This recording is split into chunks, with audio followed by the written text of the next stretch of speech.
streets empty. The only thing I can see is my own silhouette. I'm getting stronger, step by step. Okay, magandang araw mga boss. Ito may manakkuha naman tayong magandang scrap mga bossing, no? Magkuha natin sa presyo na scrap na presyo. So napakamura. O ito galing po. Okay, ito na po yung sinasabi ko mga boss. Yan. Okay. Ito po ay galing po sa isang Amerikano, no? Isang US. Tingnan nyo naman. Pag US standard talaga, napakagandang mga setup nito mga boss. Ang wire, napakalaki. Okay, ano ba ito? Ito po ang bossing ito. Inverter. 3,000 watts. Mayroon ding isa dito, 1,500 watts. Sinamahan niya rin dito ng pang-extend dito na pag kinukulang yung marami ang isasaksak niya dito. Ito, gusto niya pa rin pag tumaas ang wattage ito. Mayroon din isang inverter dito na magiging 4,000 watts. Okay, pure sine wave na po ito mga bossing. Napakamahal to, pure sine wave inverter. Yan, okay. Tapos yung napakaganda nito bossing, yung battery niya. Ito ay blue carbon lithium ion battery.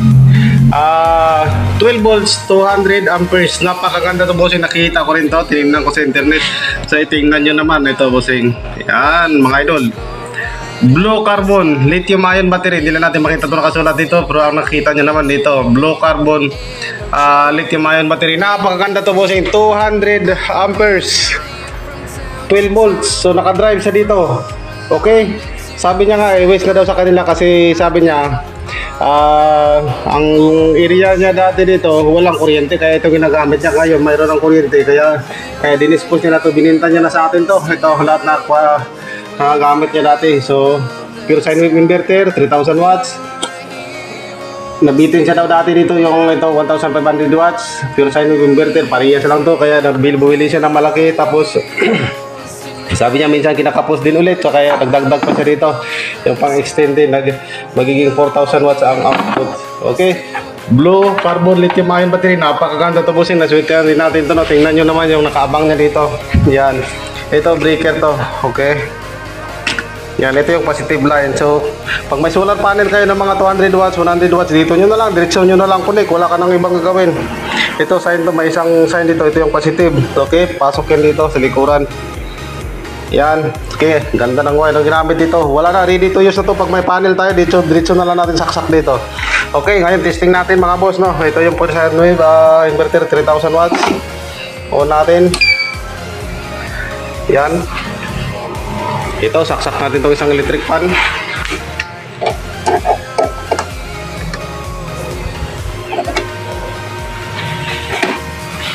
Okay, may ikot yung isang electric fan, no? Okay, ito yung nakapagandahan sa pure sine wave bossing na mga idol. Kasi pure sine wave ibig sabihin kung ano yung wave sa current kuryente na ginagamit natin, ganito rin yan. Tingnan yung output, nakaganito yung pure sine wave. Ito yung nakagandahan sa pure sine wave. Hindi tayo matakot na masira yung natin appliances. Okay, hindi katulad yung mga hindi pure sine wave mga output, yung naka-square ganyan, delikado po yan sa mga appliances, masisira mga appliances natin, no? Okay, tingnan nyo naman. Yan, may mga gamit na tayo. Pwede na natin gamitin itong computer natin. Lagay natin dito. Ay, connect. So ito, dagdag pa tayo ng isang electric fan, no? Ito rin.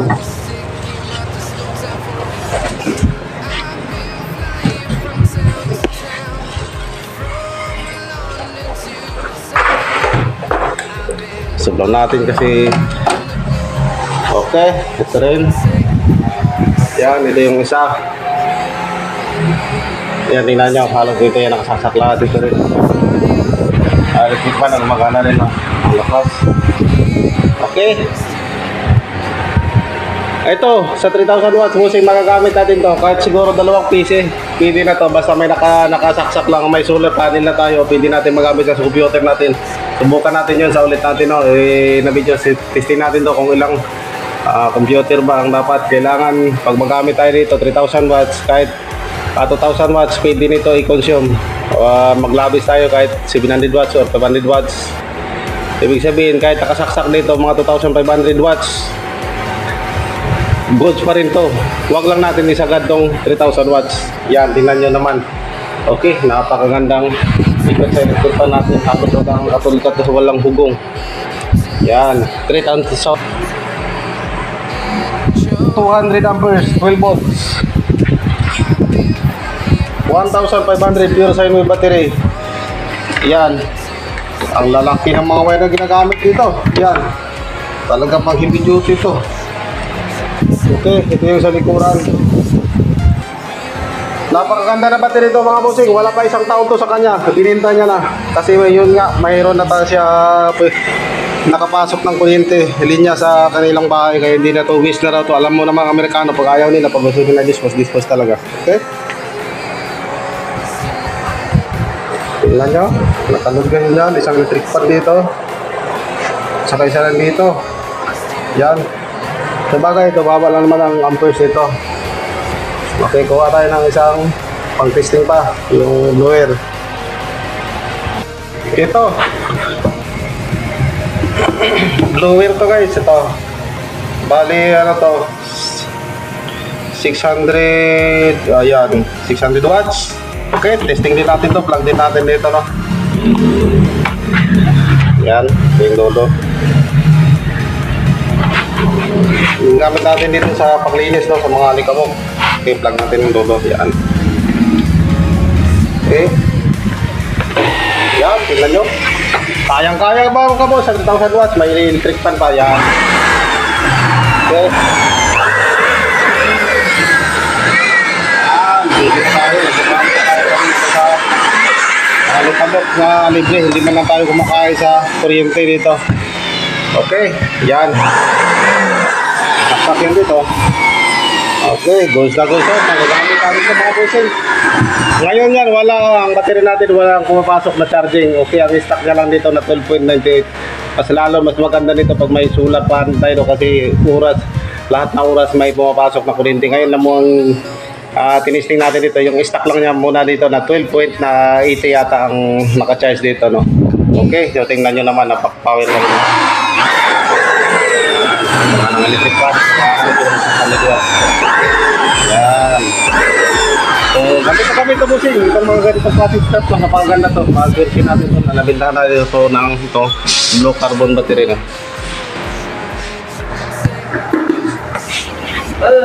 Ngayon, ilipat natin tong isang computer natin mga boss. Lipat natin dito. Okay. Itong PC mismo, itanggalin natin tapos isaksak natin dito sa port dito na sa inverter na ito. Tanggalin na natin to, yung testing natin. Hanapin lang natin yung cord, no. Ito, shutdown muna natin to. Okay.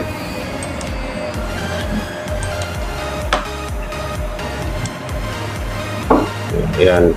Ito ngayon, yung PC natin dito, ito saksak natin dito sa inverter tapos i-on din natin to, no.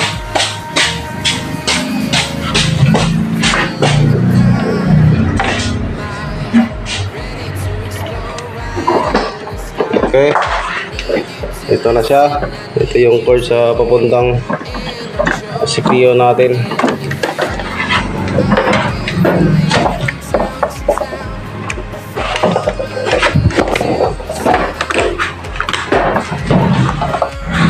Okay, yan. Ito, may tester na tayo guys. Ito, no.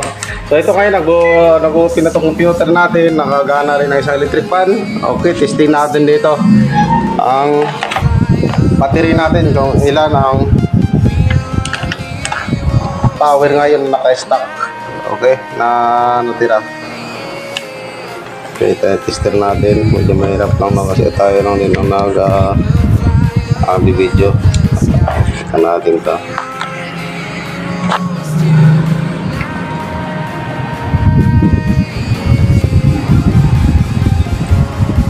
Yan. 12.49. Okay, ang battery natin ngayon 12.49.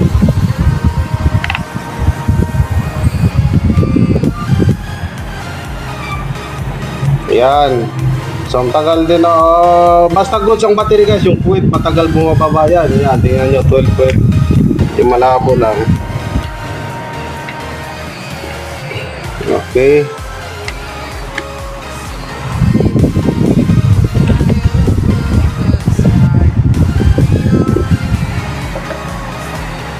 Yan, 12.48.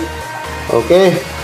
Tingnan nyo, matagal po siya bumababa. Ang point natin, sa dandahan lang po siya bumababa. Ang nakagandahan nito guys, pag may solar po tayo na nakarekta dito, nakarekta dito sa breaker, na may source po tayo na solar na mga kahit 200 amperes dito, at 200 watts. Yan, dito natin saksak eh. Automatic na yan pag may solar panel tayo ito sa breaker na ito. Dito yung positive kasi ito nakasign na may pula dito. So, ibig sabihin positive to negative.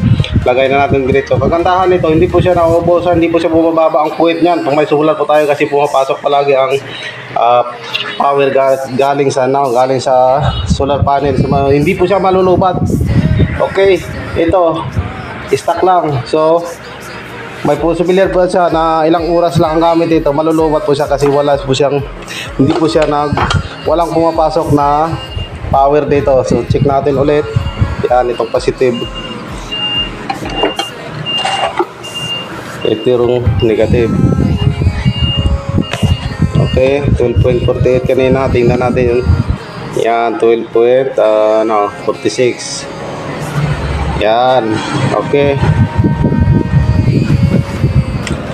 Ito pala, may BMS to guys. Binuksan ko na to sa loob. Itong blue carbon na to. Blue carbon na lithium ion battery, no? Yan. May BMS po siya. At saka may active balancer dito sa loob. Halimbawa, ano bang trabaho ng active balancer? Ang active balancer, pag hanggat 11 volts lang po siya. Pag abot ng 11 volts, hindi i-cut niya na po ang output. Zero output na po. Wala na tayong ma-reading dyan. Pag abot ng 11 volts. Ibig sabihin, hanggat dyan lang siya, nakasit up, nakasiting na hanggat 11 volts lang ang ang magagamit natin sa battery natin. Hanggat 11 volts, hindi po siya basta-basta masisira. Kasi pag walang BMS, hanggat 9 volts, lumalabas pa rin ang output niyan sa battery. Ang yan, pag may active, pag may BMS po siya, wala. Pag abutan ng 11 volts na lang ang battery, automatic cut. Wala na po tayong ma-reading, zero reading po tayo. May BMS po siya at saka active balancer. Yung sa charging na naman. So, yan, napakaganda niya sa mga lithium ion battery. Halos ganyan lahat, no? May nakalagay talaga diyan. Maganda talaga, lagyan natin ng BMS at saka active balancer. Yung active balancer na yan, yan ang nagbabalance sa pag-charge sa charging. Okay, tingnan nyo naman, gumagana na itong PC natin. Isang electric fan, gumagana rin. So makakapag-computer na tayo dito. Yan. Ito guys, magagamit to. Malaking tulong dito sa atin. Yan, maswerte tayo dito kasi ito napakaganda pang battery nito, no? Saka yung mga pure sine wave inverter na ganito kalaki. May kamahalan din to guys kasi pure sine wave siya. Hindi po siya katulad yung mga sine wave na output. So dalawang pares to ang binigay, pinadala sa atin na ang bininta niya. Ito isang 3,000 watts at saka isang ito 1,500 watts. Okay, tapos pag medyo malaki talaga kailangan natin output natin to para magiging 4,000 watts, no, ang mag-consume natin. Okay, napaganda to. Yon, tingnan natin, no, naka-on na tayo na, kaya pwede na tayo mag YouTube. Okay, naka-on pang electric pan natin. Pwede pa natin ito dagdagan ng isang computer o tatlong computer pag mayroon tayong panel na medyo malaki dyan na nagcha-charge sa battery, no? Okay. Ayan, try tayo bukas dito. Okay, goals na goals to.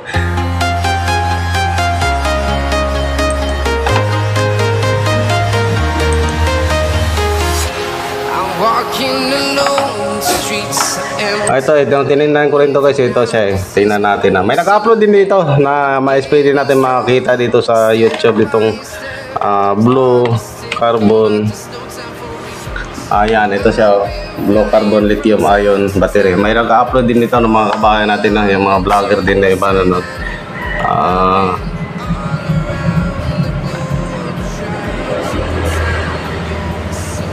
ito, tingnan nyo nga ito. Yan. Okay, blue carbon 200 amperes 12 volts. Okay, ito rin linagyan ni kabayan ito. Kaya nag-upload siya dito. Yan, ito yun eh, itong unit na ito. Yan yun. Okay, ito yung sa kanya. Yan.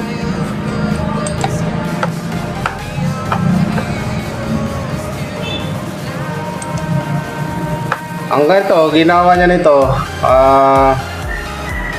i-connect niya to sa ano guys, may aircon siya dito. Tapos sinurasan niya, tingnan nyo, may aircon siya dito. Kinabit dito sa ano, yung sa inverter niya. Mayroon din siyang inverter dyan, makita natin, no?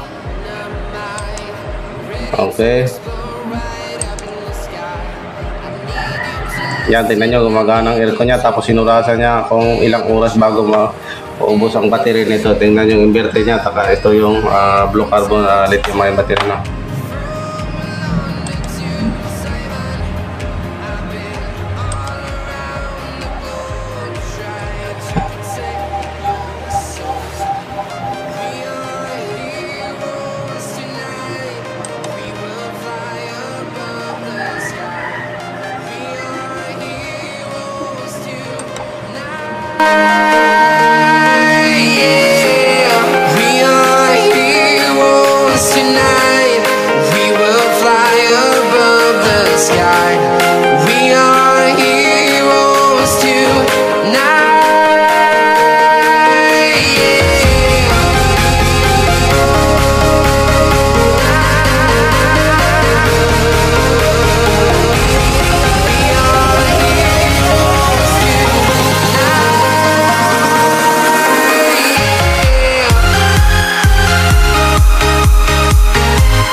Town to town, from London to Taiwan, I've been all around the globe trying to protect your soul.